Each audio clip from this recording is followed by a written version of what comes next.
Olá a todos, olá a todas que estão nos assistindo neste momento.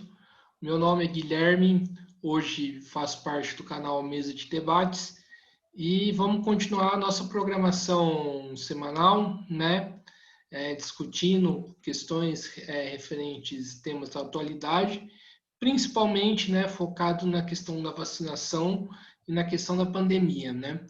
E no dia de hoje trouxe aqui o Antônio Belon para conversar um pouco com a gente, para poder bater um papo, né? Para falar um pouco, né, sobre a questão, né, como que enxerga a distribuição das vacinas, né, o processo vacinal em esfera global, né, em esfera mundial. Uma vez que a gente sabe, né, que a pandemia é mundial, né, então, né, o processo de vacinação tem que ser mundial. A gente vê alguns países como Israel, os Estados Unidos, com um processo de vacinação muito acelerado, né? Mas em contrapartida a gente tem que pensar isso no ponto de vista mundial, né? De todos os países e as contradições que existem nesses países, né? Então o Antônio vem conversar um pouco com a gente sobre isso. Mas Antônio, antes da gente começar o nosso papo, né? Por favor, se apresente-se. Eu vou me apresentar de maneira bastante simples, espero. O meu nome completo é Antônio Rodrigues Belon, né?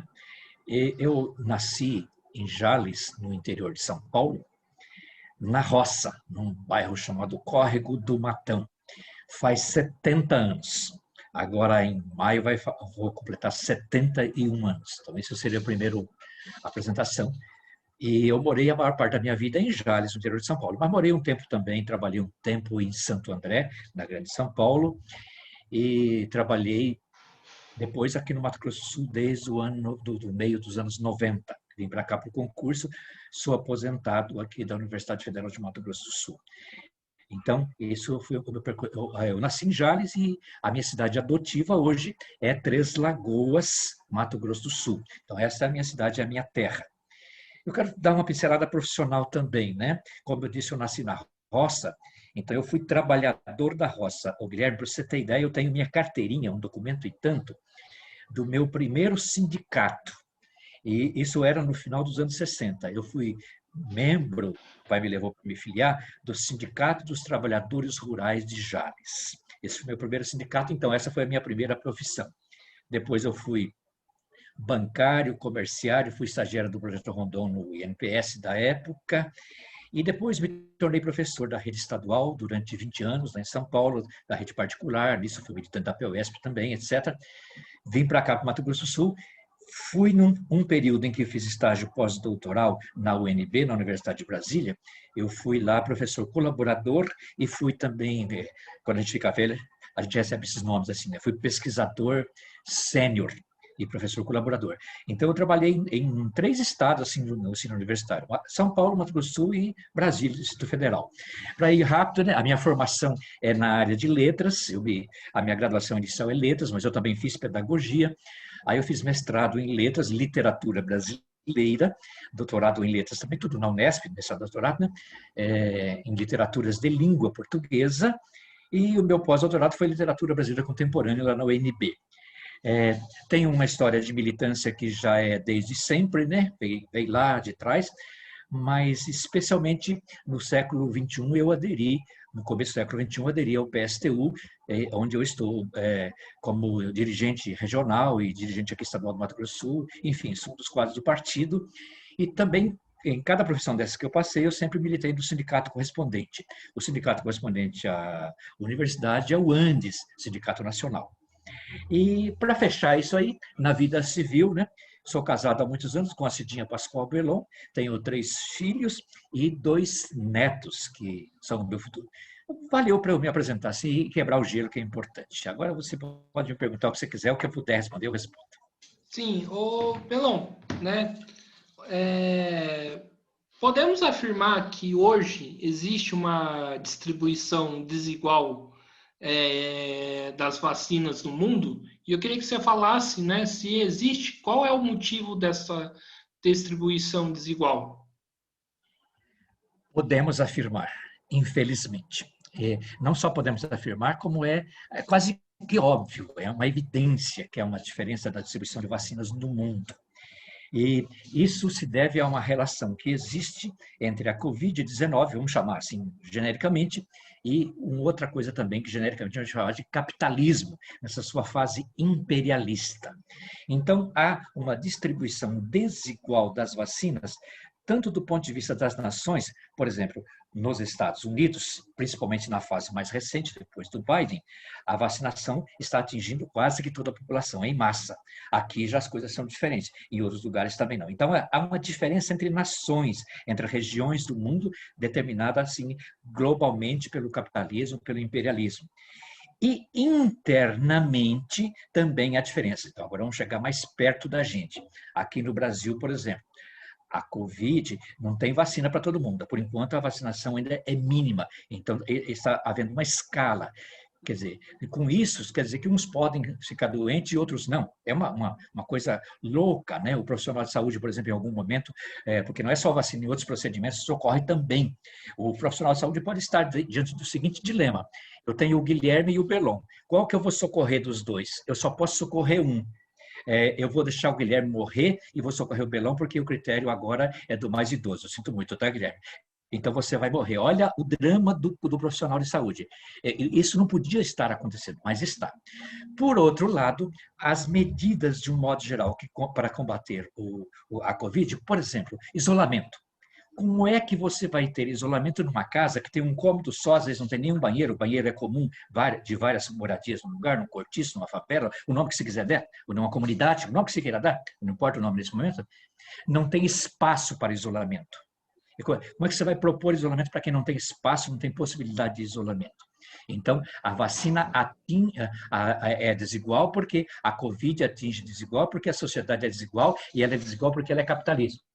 E eu já quero dizer, já assim, para nós continuarmos a conversa, você pode fazer outra questão, assim, que o capitalismo tem uma característica fundamental, é uma sociedade de classes.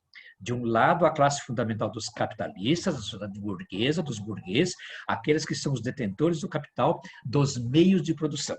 Do outro lado, a grande massa da população que só tem a força de trabalho para vender, para ser explorada. Quando consegue vender e ser explorada, isso é uma felicidade dentro do capitalismo.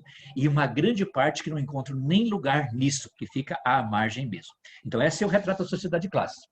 E que a filosofia, já antecipando questões, a filosofia que pode explicar e discutir isso é a filosofia marxista. Não há possibilidade de se discutir isso fora disso. Nós depois vamos continuar a conversa, a gente pode explicitar isso se for o caso. Sim, agora em cima dessa primeira pergunta, né, eu tive a oportunidade de entrevistar dois professores, inclusive acho que um desses professores você viu, né, uma entrevista que foi a live, que foi o professor Nildo, né, e eles afirmam de uma maneira ou outra que é interessante, né, para os próprios capitalistas, né, acelerarem o processo de vacinação.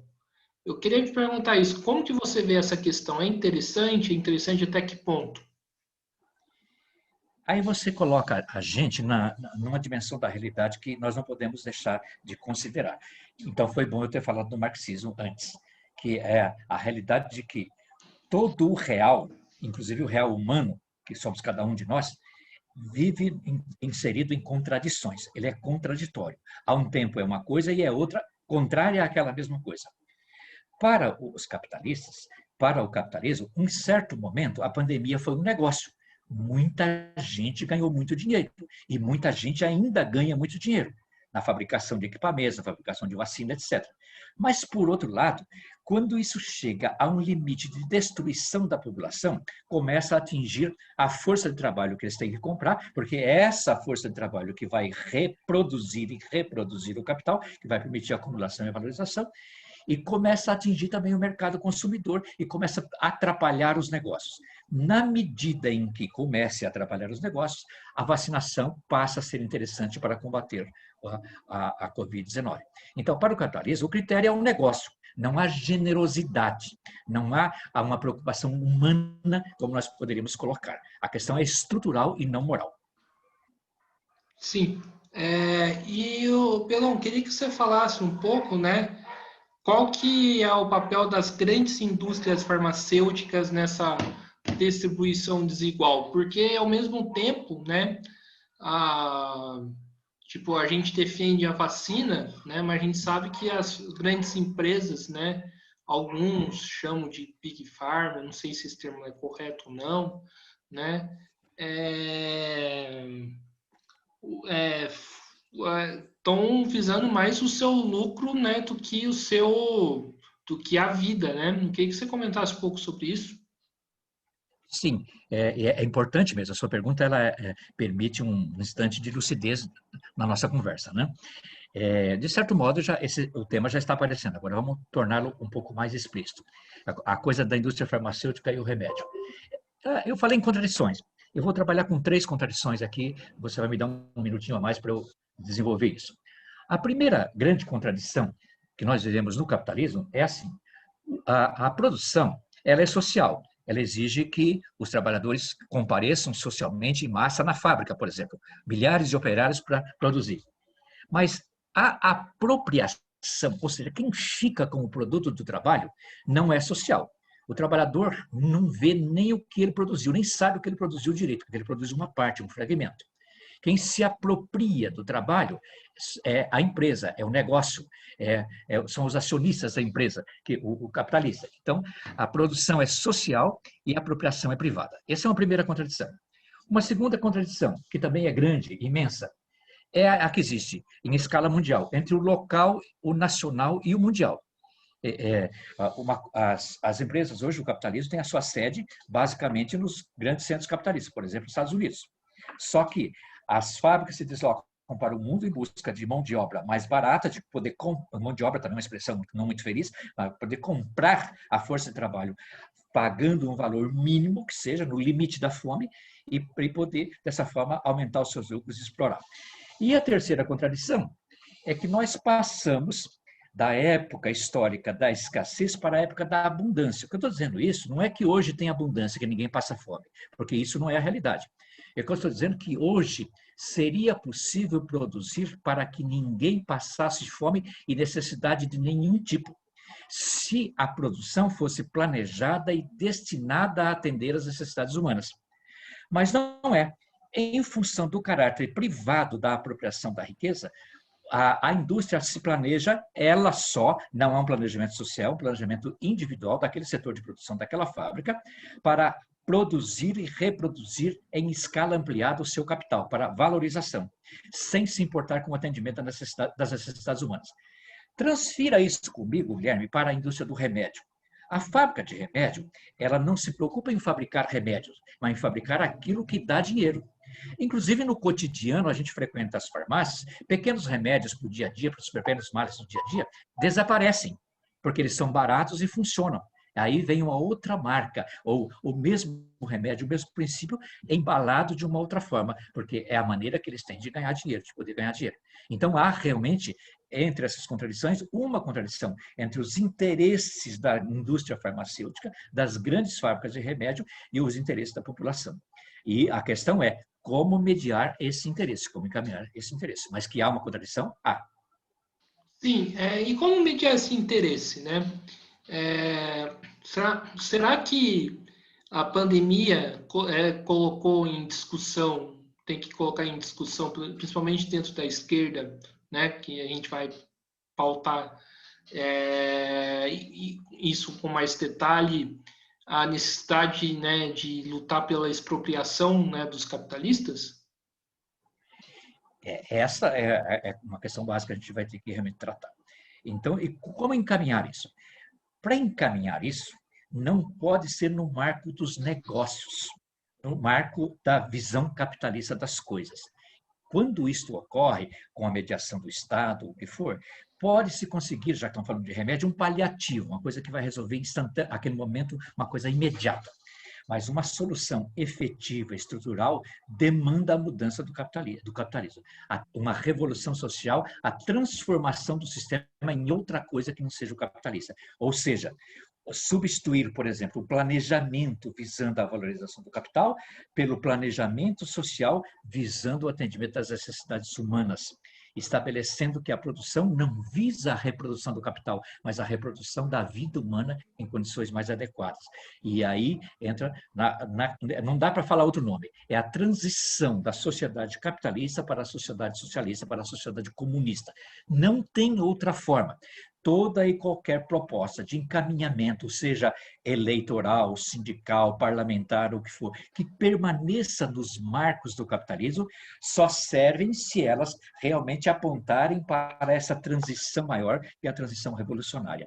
Nos marcos do capitalismo, a vida humana é secundária. O que vem em primeiro lugar é a valorização do capital, que em termos populares se traduz no aumento do lucro.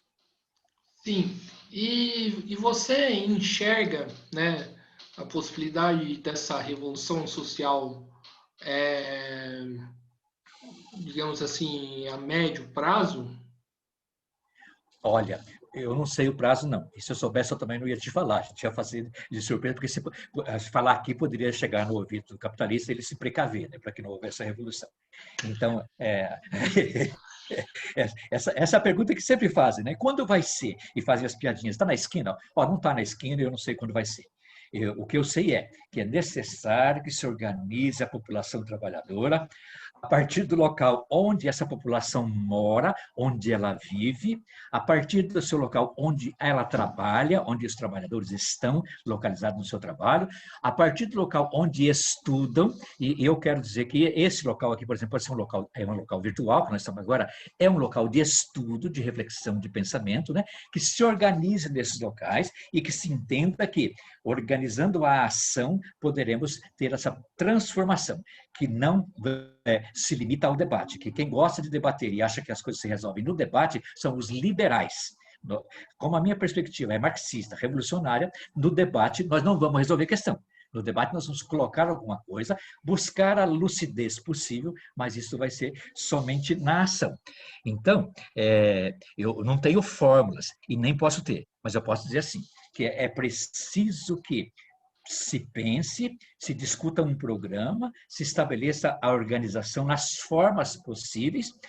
As formas que se organizou a luta, por exemplo, na Comuna de Paris, elas devem ser estudadas porque é uma experiência histórica fundamental. As formas com que se organizou a luta na Revolução Soviética de 1917, não estou falando de Stalin, estou falando de 17, devem ser estudadas porque tem um ensino a nos trazer. Todas as formas de luta que ocorreram no mundo todo devem trazer um ensinamento. Mas agora, aqui e agora, nós temos que encontrar o nosso caminho, a nossa forma de fazer a organização popular em conselhos, que seja esse o nome, outro nome que seja, a partir disso. Quem trabalha, comece a discutir, a se organizar a partir do seu trabalho. Individualmente, quem quer que a ação seja individual é o capitalismo. Não interessa para nós a coisa tem que ser socialmente. Então, organizar a partir do local de trabalho, a partir do seu companheiro de trabalho, organizar a partir do local onde você mora, daquelas pessoas com quem você convive no seu bairro, que tem as mesmas necessidades que você, organizar na sua escola, onde você estuda, onde você trabalha, e assim por diante. Porque, de outra forma, nós vamos... Mas no capitalismo, isso tem que ficar estabelecido. No capitalismo, todas as soluções são falhas. Dizendo de outro modo, assim, talvez até um pouco mais sofisticado, as soluções encaminham-se na problemática de classe, na perspectiva classista, de classe. E de classe tendo sempre um alcance para o gênero humano. Porque quando eu resolvo um problema individualmente, eu não resolvi nada, no duro, pensando as coisas pela raiz, ou seja, pensando as coisas radicalmente.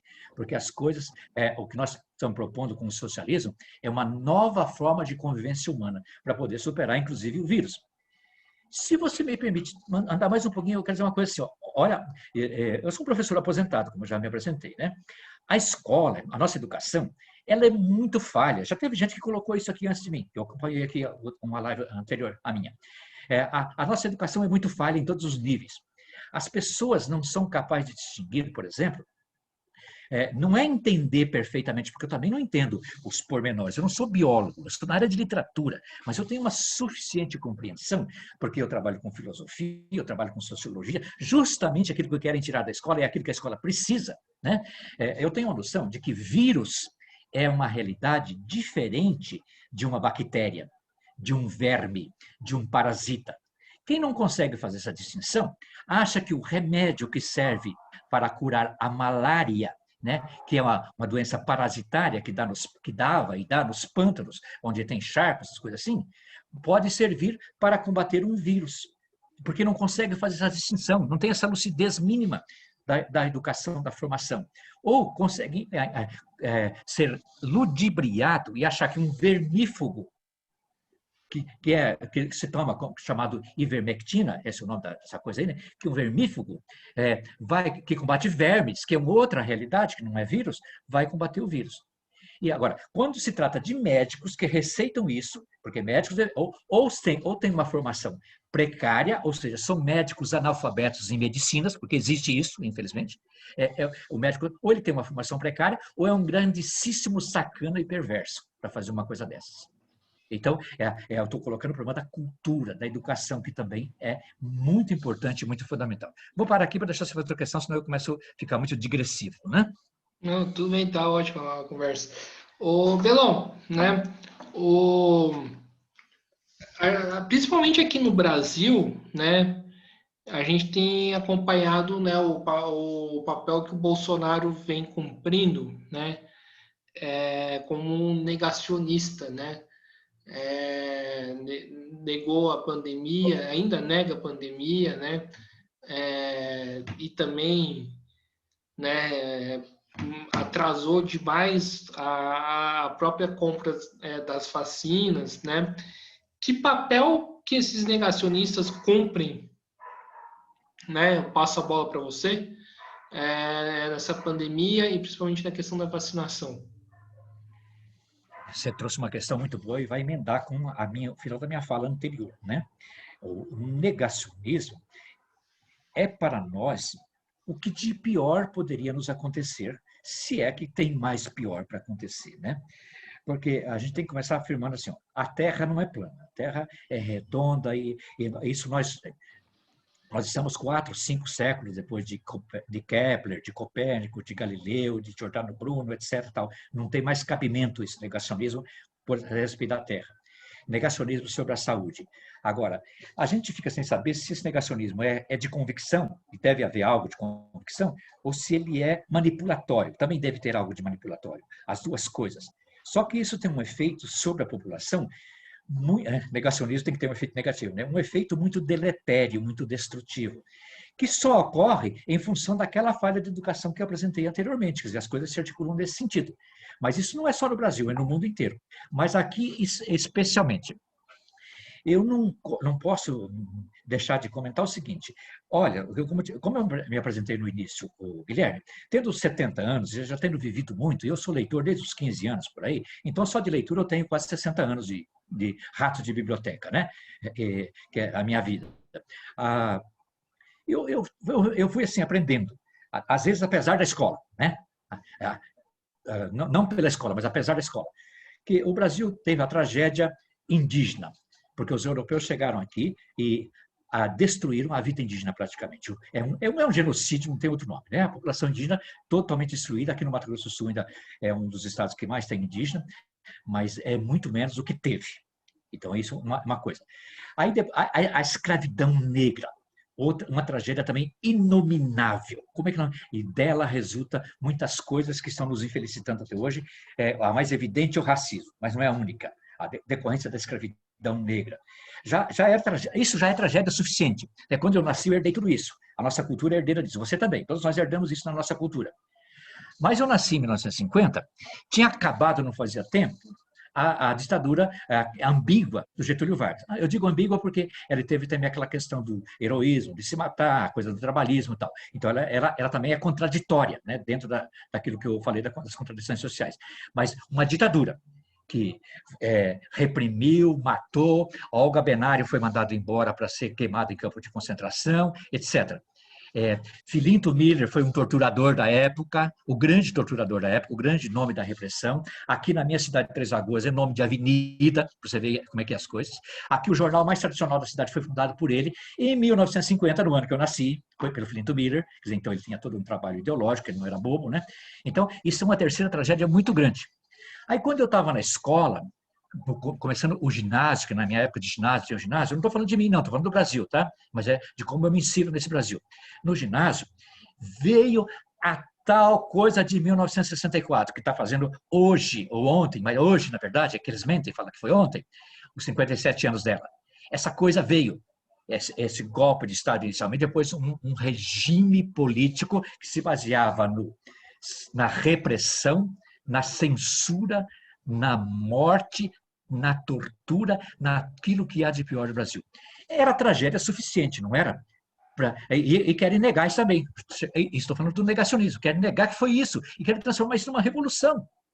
Já quiseram, agora diz que é movimento. Né? Mas olha o negacionismo onde chega. Isso também. Como se isso não fosse tragédia o suficiente, aí vem um sujeito que, para dar um voto, que eu não estou questionando o voto dele, lá no impedimento, da então presidenta, elogiou o torturador Ustra, que era o símbolo da tortura da nova ditadura, como o Filinto Miller foi da outra. Olha as coisas que eu estou articulando. Elogiou esse cara. O que era para o Congresso fazer? Ali, de imediato, por questão de decoro, caçar o mandato do sujeito. Não, o sujeito foi lá, registrou candidatura, levou uma facada, uma série de circunstâncias e se elegeu. Porque ele expressa um caldo de cultura que há na população, lamentavelmente. Então, o negacionismo é da sombra, é do obscuro, é dessa mesma cultura, que eu quero ligar também com uma outra coisa da nossa cultura, que é a cultura do estupro. O estuprador não é um indivíduo anômalo com problemas psiquiátricos. Existe a cultura do estupro, que está no dia a dia das famílias, das pessoas de bem, na religião, na educação, em todos os espaços. Por isso que se naturaliza o estupro. Eu conheço gente aqui em Três Lagoas, e já conheci em Jales, quando eu morava lá, que tem a avó que foi bugra. A expressão bugra já é bastante... E diz assim, foi pega a laço. Sabe o que significa foi pega a laço? Foi uma mulher, uma jovem, sequestrada da sua tribo para se fazer, acasalar com o branco. Isso é estupro, é a cultura do estupro. E é naturalizada, foi minha avó, parece que até um orgulho. E, que tem orgulho da avó, tudo bem, mas que tem orgulho do estupro, então há essa cultura. Onde que eu quero amarrar isso? O Bolsonaro é uma coisa, eu vou usar a mesma palavra que eu usei agora há pouco, é o inominável. Não há palavra, não há adjetivo, por mais negativo que seja, que possa qualificar um ser tão desqualificado como ele, no limite de perder a humanidade. Não há. No entanto, ele é representante de uma cultura. Por isso que, sendo o que ele é, quando você faz pesquisa, você tem aquele índice de 20, 30 e às vezes 40% das pessoas que o apoiam. É porque essa é uma cultura que está generalizada entre as pessoas, entre nós brasileiros. Sinto muito se alguém está entendendo. Então, você está dizendo que quando eu sou seguidor do Bolsonaro, eu sou cúmplice dele? Se você não entendeu isso, eu vou te dizer agora. É isto mesmo, se tiver alguém ouvindo. Seguir Bolsonaro, votar em Bolsonaro, ou qualquer ato de simpatia com Bolsonaro, é ser cúmplice de tortura, de morte, disso tudo que nós estamos vendo aí. Do negacionismo que leva aonde nós estamos chegando. Sim. E, professor, né,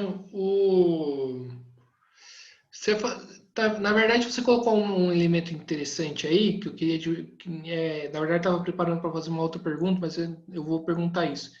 Uhum. Né? E aonde entra, então, o papel da esquerda, né, aí? Porque é possível mudar essa mentalidade, né? Isso é uma pergunta muito interessante. A esquerda, em primeiro lugar. Olha, eu estou sentado aqui, estou vendo você na tela, você está na minha frente, eu devo estar na sua frente também, né? Desse lado aqui, estou mostrando o braço, é o meu braço esquerdo. Ali no outro lado, na outra parede, não dá para ver, mas tem uma escada que é de pegar ali em cima. Então, à minha esquerda tem uma escada. À minha direita tem uma estante menor. Então, é posicional isso. Se eu virar a cadeira, me permita fazer um gesto aqui para ser didático, é professor, né? Olha. Quando eu virei a cadeira, a escada que está à esquerda ficou à direita. E a estante pequena que está à direita, que você não está vendo, ficou à esquerda. Então, é posicional, está em movimento. Então, nós temos que considerar que a realidade está em movimento. Numa realidade que está em movimento como a nossa, que se movimenta tanto para um lado do obscurantismo, da sombra e do que está acontecendo nos últimos anos do Brasil, o que está à esquerda não está à esquerda nenhuma, porque é esse movimento que está aí. Isso não é uma coisa estática, parada. Os governos ditos de esquerda, que antecederam essa coisa de Bolsonaro que está aí por muitos anos, foram governos de colaboração de classe. Aquelas classes sociais que eu trouxe para a nossa conversa logo na sua primeira pergunta, elas são duas classes que têm uma característica fundamental. Elas são inconciliavelmente antagônicas.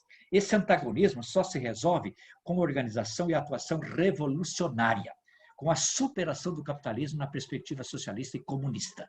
Só assim se resolve, na prática social da vida social. Não se resolve de outra forma. Eleitoralmente, negocialmente, na mesa de negociação, não se resolve. E o governo que antecedeu, o governo de colaboração de classe, que tem o nome do Lula como principal nome, durante 14 anos, esse período, é um governo característico da negociação e da conciliação de classe, da colaboração de classe. Então, isso daí é o que é o chamado esquerda.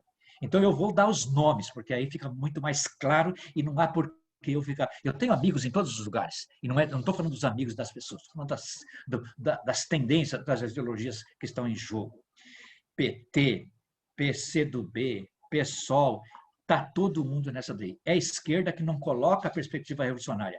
Aqui, me antecedendo nesse canal, o entrevistado, que era do PSOL, disse coisas que não são tão fortes, vamos dizer assim, sobre o PSOL, como essas que eu estou dizendo agora aqui. Porque ele sabe, porque ele é uma pessoa inteligente. Nós podemos ter uma ou outra discordância, mas eu reconheço nele uma pessoa inteligente, uma pessoa que pensa, que pesquisa, que conhece, para quem eu faço uma reverência, se for o caso, para a inteligência, né? Não para pessoas que não é o caso. Então, aí sim, mas de outra forma não dá para se encarar as coisas. Então, o que há de esquerda, esquerda, centro e direita se parecem muito no Brasil.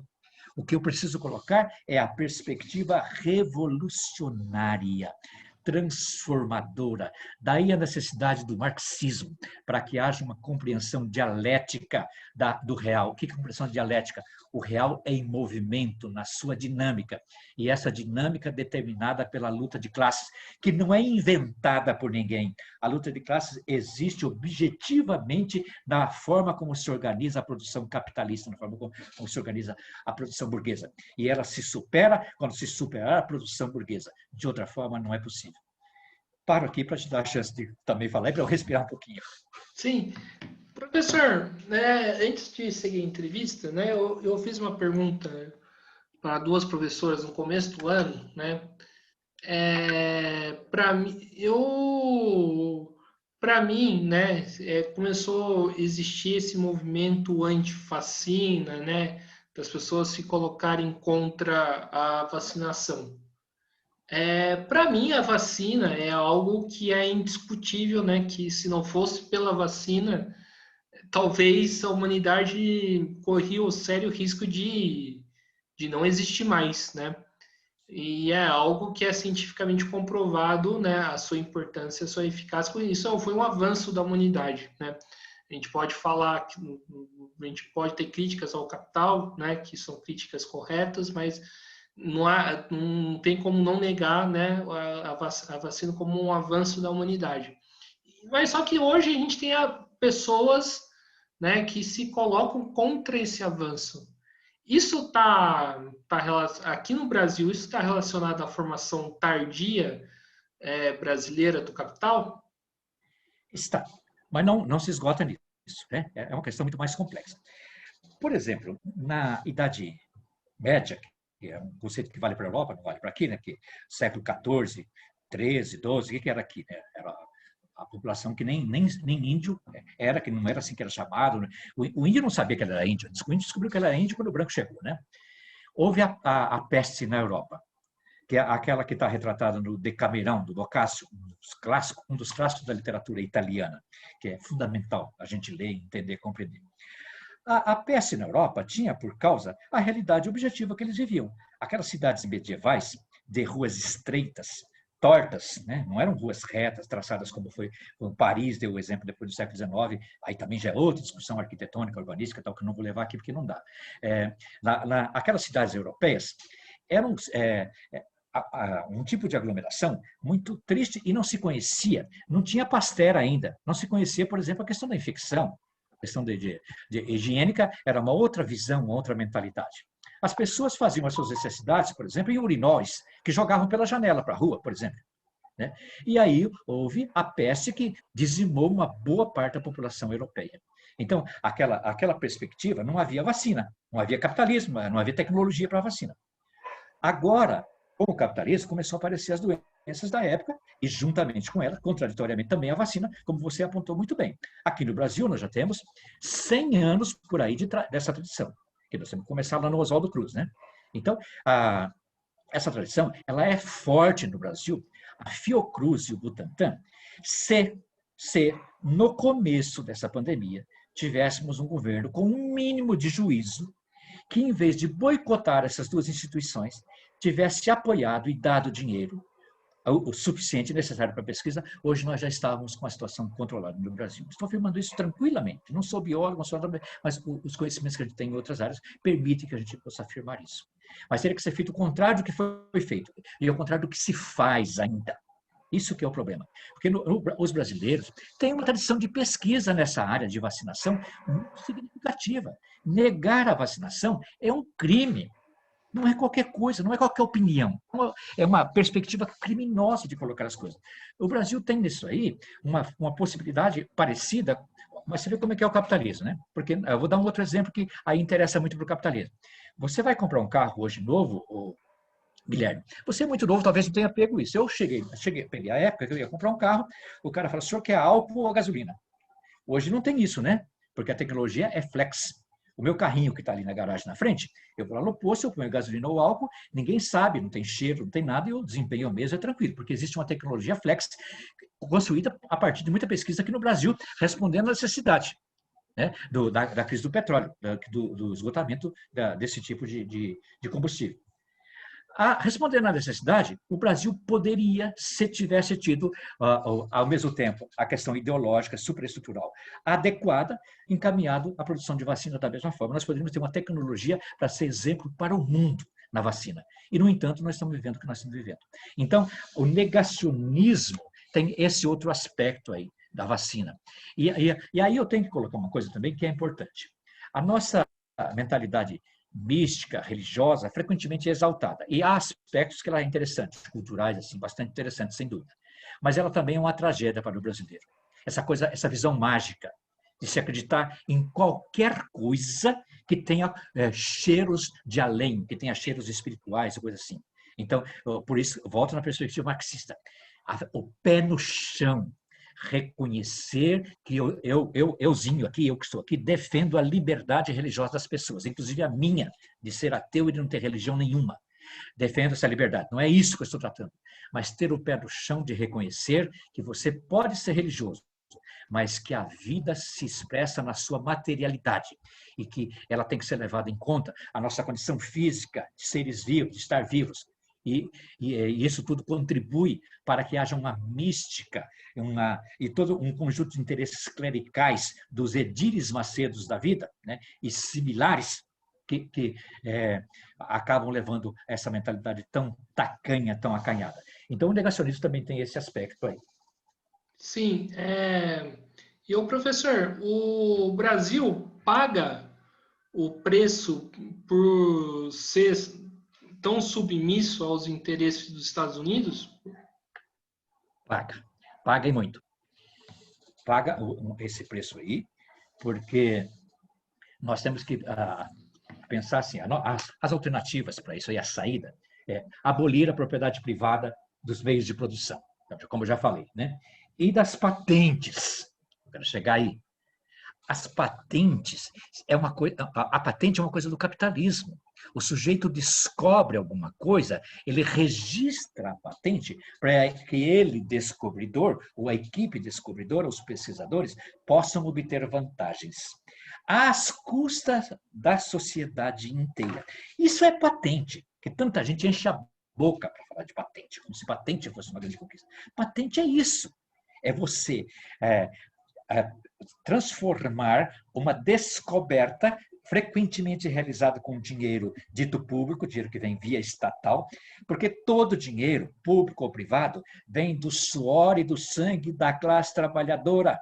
Toda a riqueza que existe no mundo é produzida pelos trabalhadores, pelas trabalhadoras, pela classe trabalhadora. Então, todo o dinheiro do trabalhador. O que é a patente? O sujeito registra para que ele possa usufruir exclusivamente como uma marca e ganhar dinheiro e reproduzir o capital com a patente. Olha, ela é a cara do capitalismo. E as patentes, até porque a questão do financiamento de pesquisa, etc., sempre são centralizadas no capitalismo e no imperialismo. Então, nós pagamos um preço muito alto a isso, sim, não há dúvida. Outra coisa que tem que fazer é essa anarquia do mercado. Eu já disse isso aqui hoje. O mercado produz anarquicamente, mas planeja só para poder ter vantagens. Nós temos que substituir os estados nacionais, nacionalismo, brasileirismo, patriotismo, essas coisas aí. Nós temos que substituir isso tudo por uma federação das comunidades socialistas do mundo inteiro. Tem que fazer a revolução no mundo, a revolução internacional, a revolução mundial. O começo é num local, mas ela tem que ter a perspectiva da comunidade mundial. Por que o sujeito trabalhador da Coreia ou da África do Sul é menos meu irmão que o burguês que passa de caminhoneta aqui na frente da minha casa, que tem 1000 cabeças de gado ali na frente? Ora, por que o argentino trabalhador é menos irmão meu do que o empresário brasileiro que veste a camisa da Seleção Brasileira de Futebol, da CBF, e ainda diz que combate a corrupção, né? Vestindo a camiseta de uma das entidades mais corruptas que tem no mundo inteiro, ou no Brasil inteiro, pelo menos. Então, precisa vencer essa coisa das fronteiras, também isso aí. Nós pagamos um precinho. Então, qual a tese básica para responder a sua pergunta objetivamente? É preciso quebrar as patentes. Nesse momento, é imediato, já, num ato de força, para se produzir vacina em larga escala para toda a população do mundo inteiro. Não é só vacinar minha família, os meus conhecidos, os do meu bairro. É do mundo inteiro para botar sob controle essa problemática da vacina, essa problemática do vírus, né, com a vacina. Então, isso é possível. Mas, outra vez, não no âmbito da perspectiva capitalista, porque o que eu estou propondo é quebrar a perspectiva capitalista. É isso que tem que ser feito. E toda vez que se fala em quebrar a perspectiva capitalista, já vem aquelas reações terríveis, né? Por exemplo, para o trabalhador, o fenômeno mais característico de antecipar a superação do capitalismo é a greve. E toda vez que há greve, todo patrão fala que não negocia com um grevista e que a greve é política. Agora, a exploração, a obediência à exploração e à opressão, aí não é política, né? É muito interessante isso, muito irônico isso, né? A gente ver isso. Mas, basicamente, é isso. Eu também vou parar aqui outra vez para deixar você fazer pergunta para outra, como eu já disse antes, para não ser muito digressivo, porque professor é falador e tende a ser digressivo, né? Sim, professor, a gente tem uma questão agora, né, com o Bolsonaro, que parece que essa submissão aos interesses norte-americanos, ao imperialismo, ela aumentou, né? Se intensificou, se assim pode dizer. Você concorda comigo? Com o Bolsonaro, sim. Inclusive, nesse momento ocorre um fenômeno interessante. Com a eleição do Biden, e como o Trump perdeu, muita gente ingenuamente acredita que isso vai ter um efeito imenso, né? Que o Biden vai mudar tudo, que o Bolsonaro é do outro lado. Ocorre que isso é um fenômeno superestrutural. Vamos dizer assim, é o telhado da casa. Mas na parede, no alicerce da casa, lá na produção mesmo, o capitalismo continua aí. Então, a gente não tem que ter ingenuidade. Achar que esse ou aquele governante eleito vai mudar a coisa de forma que vai superar de vez esse conjunto de problemas que nos aflige, que nos afeta. Não vai. Evidentemente que, se você me perguntar, você prefere o Trump ou o Biden? Eu prefiro o Biden, evidente. Mas ter a ilusão de que isso é suficiente é muito grande. Então, a nossa submissão ela é muito grande com o Bolsonaro, mas ela não começou com o Bolsonaro. Ela existe desde que chegaram aqui as primeiras caravelas. A primeira produção, o primeiro produto produzido em escala industrial, em grande escala no Brasil, como você sabe, como todo mundo sabe, é lugar comum, foi o pau-brasil, que era uma madeira de cor vermelha, de cor de brasa, levada para a Europa. Não era para fazer cadeira, fazer mesa, nada, era para fazer tinta, para dar conta do crescimento da indústria têxtil que está no nascimento do capitalismo na Europa. Era para fazer tinta para tecidos. Olha como já estava articulado. A produção de açúcar, a produção de ouro, foi toda ela assim, feita mercadoria para ir para a Europa. Essa é a nossa condição de colônia, de subestação do colonialismo, do imperialismo. O Brasil, às vezes, até faz o papel de subimperialismo em relação aos próximos aqui. Por exemplo, ao Paraguai, que está aqui do lado, né? Que eu estou aqui no Mato Grosso do Sul. Então, é isso aí. Mas a nossa submissão, ela, em todos os aspectos, ela é prejudicial e ela é estrutural. Agora, o Bolsonaro, ele tem uma submissão de consciência, de ideologia, de visão. Aí complica um pouco mais as coisas, porque ele potencializa aquilo que já era terrível. Quer dizer, de Bolsonaro, tudo que você me perguntar, infelizmente, eu não vou ter nada para elogiar. Não há como. Até porque não há não como. tem. Né? Eu acho que ninguém tem. As pessoas que pensam que são a favor de Bolsonaro vivem de mentiras, de ilusão, de delírio, porque um sujeito, um ser humano minimamente ajuizado, não pode ser a favor de tortura, de assassinato indiscriminado, de roubo, e achar que o homem combate o roubo, que ele combate a corrupção. Se é uma família todinha construída dentro da corrupção é a própria corrupção, é a encarnação da corrupção. Estou falando em linguagem não sociológica, né? Mas é isso aí que as coisas se passam, é assim que as coisas se passam. Sim, professor, e eu queria que você falasse um pouco, né, a importância das lutas em defesa pela vacinação, né? O que você tem acompanhado, né, de processo de mobilização? Bom, eu acho que a importância é total nesse momento. Eu vou te falar aqui da experiência aqui de Mato Grosso do Sul. Nesse momento, 3 de agosto, essa semana, nós que eu falo dos movimentos sociais aqui, nós temos um movimento chamado Movimento Unificado, que chama partidos que se interessam em se unificar, sindicatos, movimentos de mulheres, movimentos de negros, enfim, todos os movimentos sociais. Fizemos um manifesto, não é pedindo, é exigindo na cidade lockdown total, por um período, fechar total. Juntamente com isso, exigindo também que haja o pagamento, e não nessa miséria que vai começar segunda-feira agora, um pagamento maior de dinheiro, porque dinheiro há, basta ver a auditoria cidadã da dívida, basta acompanhar a Maria Lúcia Fatorelli, que vai dar para você ver isso, né? Que há dinheiro para isso, um pagamento do auxílio para os trabalhadores, para os precários e para o pequeno empresário, aquele que emprega 2, 3 pessoas, que é trabalhador também, né? Vamos colocá-lo não pequeno empresário, mas grande trabalhador, assim, para mudar um pouquinho as coisas, né? Para identificar ele como trabalhador. Auxílio para toda essa gente e vacinação para todo mundo. Com essas 3 medidas, lockdown, auxílio para a pessoa não passar fome, porque senão a pessoa não pode ficar isolada, não pode ficar em casa, né? E não levar as crianças para a escola, por exemplo. Morrendo o trabalhador e morrendo a criança também, né? Então, essas 3 medidas aí. Então, são medidas assim, imediatas, de um programa de ação. Agora, o programa mais longo é um programa de transição, de mudanças mais profundas. Aí, eu quero dizer assim, que colocar de novo a perspectiva revolucionária.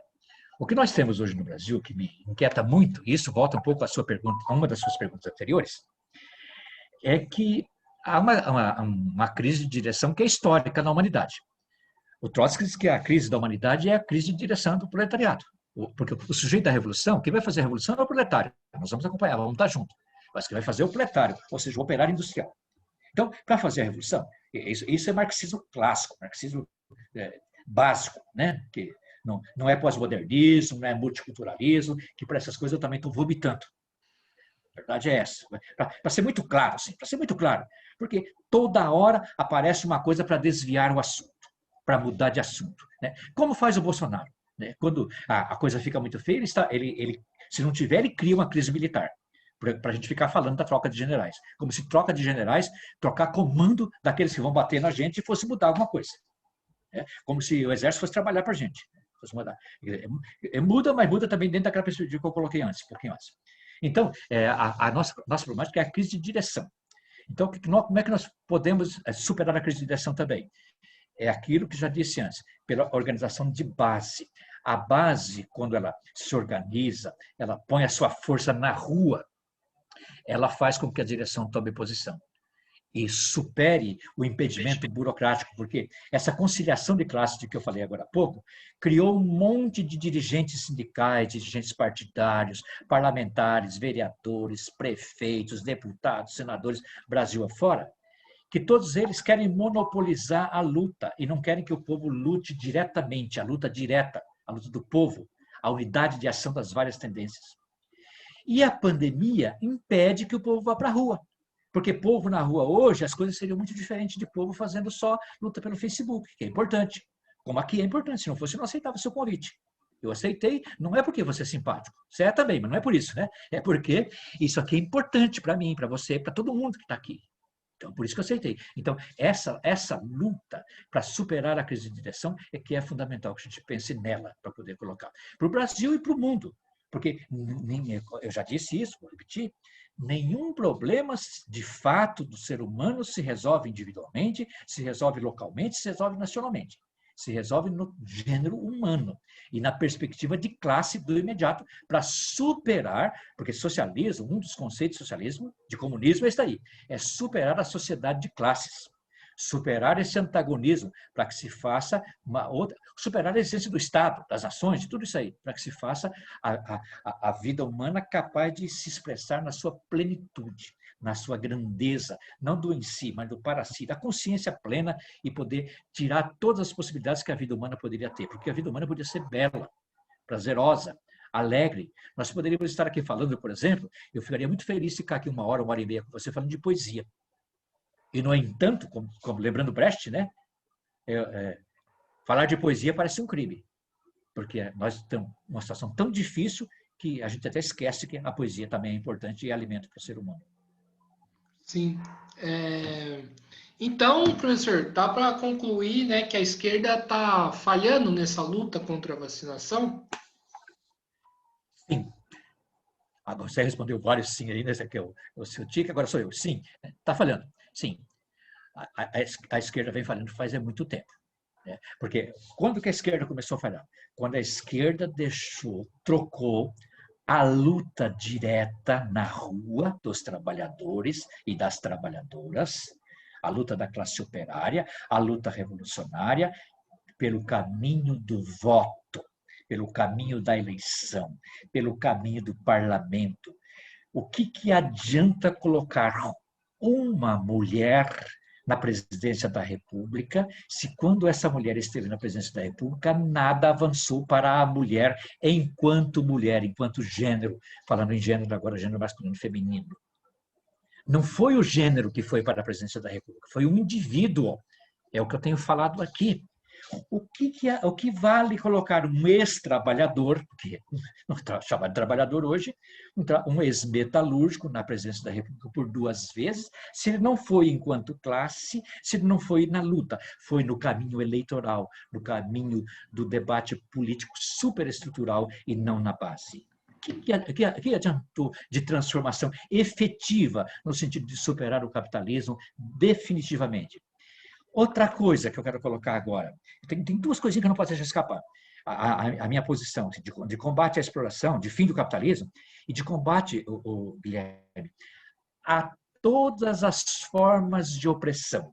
O que eu estou dizendo? Combate ao machismo, ao racismo, à LGBTfobia, à xenofobia, que na minha cidade tem muito haitiano, que vieram para o Brasil, depois as nossas tropas lá, inclusive, que tem essa responsabilidade, etc. Sabe quem era o governo quando as tropas nossas estavam na Noiti?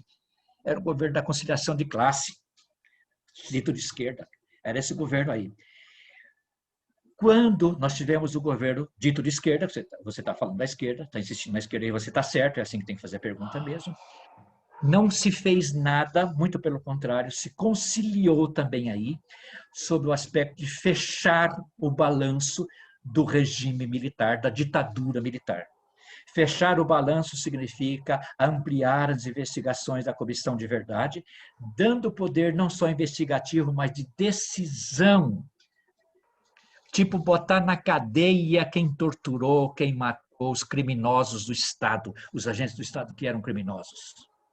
Como isso não aconteceu, permitiu que, num outro momento, aquele capitão excluído do exército, o mau militar, na voz do próprio Geisel, fosse lá e homenageasse o Ustra torturador, como um herói. Morreu como um herói de muita gente, e é herói para muita gente. Esse herói devia ter morrido na cadeia, e não como morreu livremente, e botando banco e dando. Como tem alguns, tem um ou outro aí, tem pouco ainda sobre ele, mas tem aí. Se tivesse feito esse balanço, como em outros países da América Latina se fez, outros países da América Latina colocaram ex-presidentes da República na cadeia, mas não ex-presidente da República eleito pelo voto, ex-presidente da República ditadores, como na Argentina, os homens da ditadura militar. Então, esse balanço não foi fechado. Não foi fechado, o que permite que aconteça o que aconteceu ontem e hoje.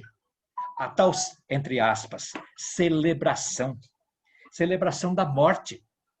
Eu não estou usando uma figura de retórica, uma linguagem forte. Eu estou usando uma linguagem que é adequada para isso aí.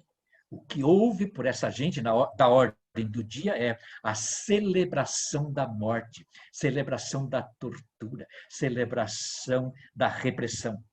Mas a morte, a tortura e a repressão, vamos colocar as coisas nos devidos lugares. Não existem no vazio. Existem a serviço de uma classe social, de atualização do Brasil pelo regime militar numa certa perspectiva capitalista. Foi uma modernização do Brasil, mas como alguém chamou aí um teórico, de modernização conservadora. Ou seja, modernização adequada ao capitalismo. E está aí, por exemplo, Delfim Neto. Ele é colunista da Folha de São Paulo. Uma vez por semana ele tem uma coluna na Folha de São Paulo, deitando falação. O Belãozinho aqui, professor aposentado do Mato Grosso do Sul, tem um espaço aqui porque você está me colocando nesse espaço para falar. Vê se a Folha de São Paulo me dá um espaço. Uma vez me deu uma publicação regional em São José do Rio Preto. Eu escrevi uma vez, foi só uma vez também. Vai ver se ela me dá um espaço para escrever lá, para falar essas coisas que eu estou falando aqui. É claro que não dá, porque a imprensa é burguesa. E que o Bolsonaro e os idiotas do bolsonarismo ainda chamam de foice de São Paulo, fazendo um infame de um trocadilho sem vergonha. Né? Porque como é que uma empresa que tem 100 anos, inclusive que é uma empresa séria em outros aspectos, como é que uma empresa pode ser comunista? Empresa comunista é uma contradição dos termos. Não tem, não existe empresa comunista, não tem como. Né? Então, mas isso é esse Brasil que nós herdamos. Esse é o Brasil. Quando eu me apresentei e falei da minha vida civil dos meus netos, dos meus 2 netos, é porque o meu neto, João Antônio, que vai fazer 13 anos quando eu fizer 71, no mesmo dia, e o meu neto, Arthur, que tem 3 anos, vão herdar esse mundo. Daqui uns anos, eu não vou estar mais aqui fazendo live ou coisa assim. Logo, não vai demorar muito, eu tenho consciência disso. Eu não tenho mais o tempo de vida que você tem, por exemplo, que meus netos têm. Mas é o gênero humano. E como é gênero humano, eu vou continuar nos meus netos. E vou continuar em você, porque entre nós se estabeleceu uma relação hoje, que acho que até inclusive afetiva. Né? Então, hoje não, já há alguns dias. Então, isso é que é importante, que essa gente não compreende, que não entende. Então, eu não estou fazendo discurso moral, piegas, nem nada. Eu volto sempre naquele ponto. É discurso estrutural que nós temos que levar em conta que o básico de tudo isso é a luta de classes. Há um antagonismo entre aqueles que trabalham e que vendem a sua força de trabalho enquanto classe, não enquanto indivíduos, com aqueles poucos que são os donos dos meios de produção, dos objetos de produção, etc., e que produzem planejando em função de reproduzir o seu capital, que é aquilo que eles têm, e não a vida daqueles que trabalham. Por isso que para eles precisa morrer gente. É parte do projeto morrer gente. Não é a China que projeta morrer gente, é o capitalismo. É parte do projeto do capitalismo que uma parte morra, que uma parte fique sem emprego, que seja exército industrial de reserva. Leia o Capital de Karl Marx. Leia, né? Está lá, está escrito lá, está explicado. Isso essa que é a coisa do capitalismo. O capitalismo, eu já toquei nesse tema aqui hoje, rápido, tudo foi muito rápido, né? O capitalismo produz abundância, mas produz a carência, produz a miséria. E uma das misérias que ele produz é a morte de muita gente que é descartável no capitalismo. Eu nem falei, porque não é nosso tema hoje, do complexo industrial militar. Né? Para que se produz armas? Para segurança? Uma arma, para quem está do lado de cá, pode parecer que é segurança, mas do lado de lá ela só pode ocasionar morte. A arma é para matar, meu filho. A arma é para matar. Agora, você pega e torna ídolo seu mito, né? Olha que estupidez, gasta até a palavra grega tão bonita, tão importante, o seu mito, alguém que faz isso aqui, ó, arminha. E dentro de igreja, e com o pastor abençoando. O que também segue uma tradição, né? Porque os padres abençoaram os canhões durante toda a história, né? Vamos falar a verdade, né? Todo canhão foi abençoado por um padre algum dia na inauguração, algum forte. Então, essa gente se dá muito bem, eles se entendem muito bem. Por isso que eu volto a insistir. Eu sei que nós já estamos indo para o encerramento, assim, eu proponho a filosofia marxista, ou seja, estudar o capitalismo na sua acumulação de riqueza, em prejuízo, descartando o ser humano, a perspectiva dialética da realidade de movimento e revolucionária. Ou seja, o que nós vivemos hoje de um certo modo. Não vivemos assim sempre, antes era diferente. E não vamos viver sempre. Isso vai mudar. Ou a gente muda, se organiza, estabelece uma boa direção para mudar, ou vem a barbárie. Não, a barbárie não vem, a barbárie já veio, está aí. A gente supera a barbárie, ou a barbárie toma conta de vez e destrói tudo. Porque o ambiente não aguenta mais, nada aguenta mais. Nada aguenta mais, o mundo não aguenta mais esse desenvolvimento capitalista, não é? Isso aí. Sim. Agora, professor, para a gente finalizar, né, eu queria que você falasse, né, como que você avalia a postura de governadores e prefeitos nessa pandemia? A gente sabe que teve uma briga política dos Ticimas, né, falando que se reflete principalmente entre Bolsonaro e Dória, né? O Dória tentando se colocar como uma pessoa mais racional, né, entre aspas, né, com o Bolsonaro, contra o Bolsonaro, né? Eu queria que você fizesse uma avaliação disso. É muito simples, né, Guilherme? De certo modo, no decorrer da nossa entrevista de hoje, isso já foi colocado. Quando eu disse que não se deve confiar na ordem burguesa, na ordem capitalista, para nada, se você está pensando em termos de realização humana, de atender às necessidades básicas do ser humano. Mas há uma diferença. E também não se pode colocar todo mundo no mesmo balaio. Uma coisa é estar ao lado da vacina, outra coisa é boicotar a vacina, ser adepto do negacionismo e fazer o que o Bolsonaro está fazendo.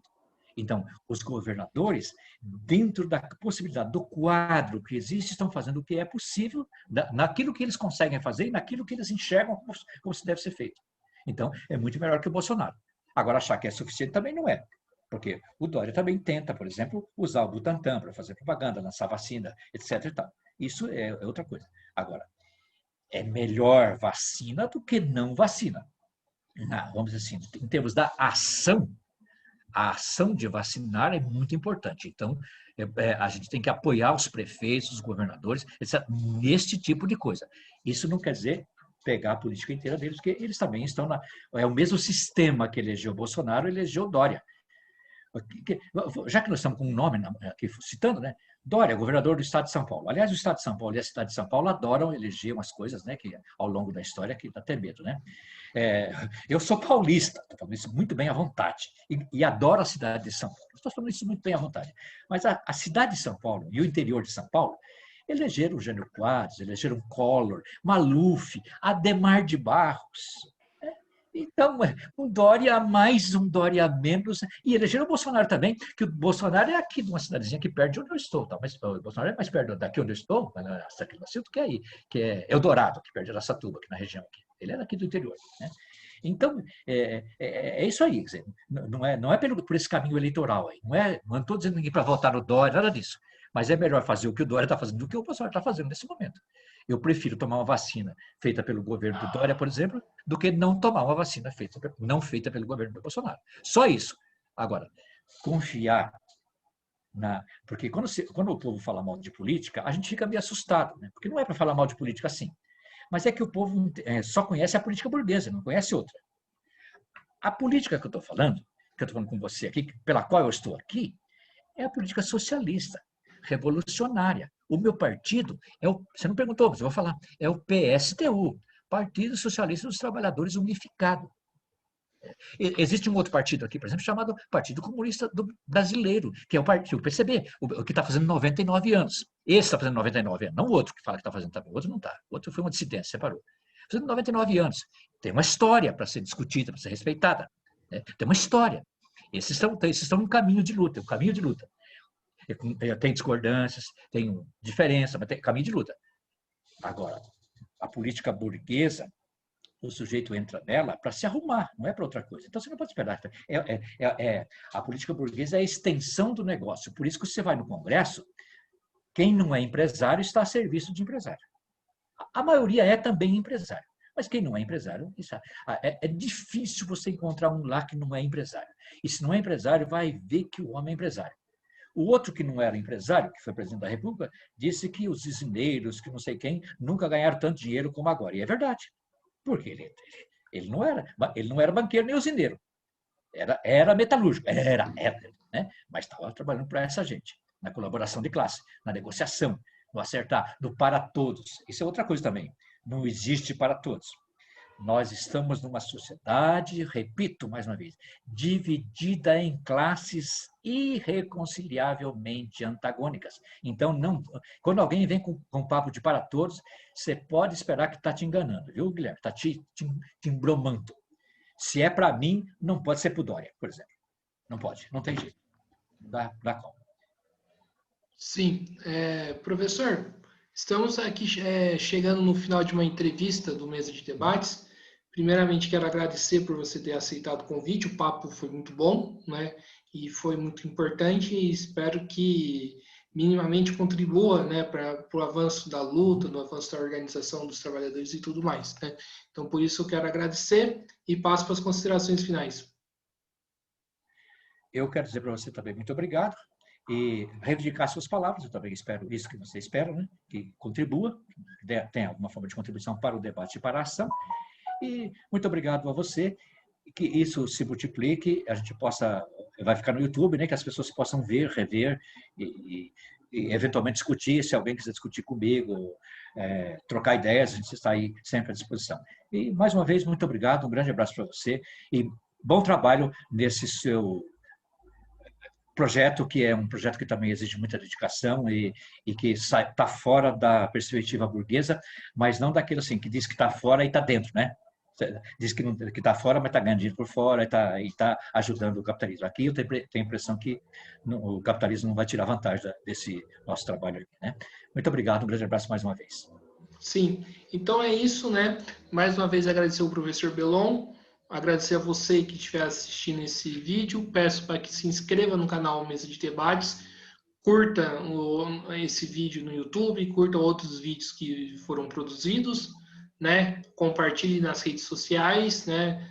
E curta a nossa página no Facebook e siga a gente no Instagram, né? Então, mais uma vez, muito obrigado a todos. Fiquem atentos à nossa programação e até a próxima, pessoal. Fui!